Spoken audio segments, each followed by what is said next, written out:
বন্ধুরা, তো আমরা এখন বেরাবো একটুখানি বাইরে ঘুরতে। আমার হাজবেন্ডের আজকে ছুটি আছে, তো ভাবলাম একটু ঘুরতে যাই।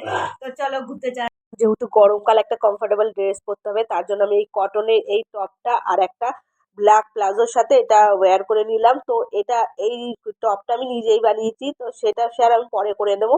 তো যাই হোক, এই গরমের মধ্যে এটা খুবই কমফোর্টেবল, এটা আমি পরে নিলাম, তার সাথে একটা প্লাজো।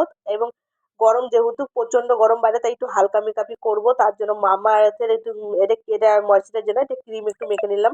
খুবই হালকা মেকআপ করবো, তার সাথে হালকা একটা কানের ছোট্ট একটা কানের পরে নিলাম। তারপরে হালকা একটা লিপস্টিক পরে নেবো, আর হালকা করে একটু আইব্রো করে নেব।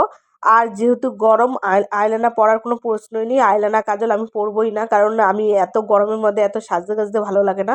তারপর একটু ফাইনালি আমি মাথাটা আঁচড়ে নিলাম, এবং মাথাটা আঁচড়ানোর পর আমি এই মেলা থেকে কিনেছিলাম এই কিউট কিউট ক্লিপগুলো, তো এই কিউট কিউট ক্লিপগুলো দিয়ে আমি একটু চুলটা বেঁধে নিলাম। তো তারপর আমি ফাইনালি রেডি হয়ে গেলাম পারফিউম দিয়ে। তো আজকের মতো টাটা, বাই।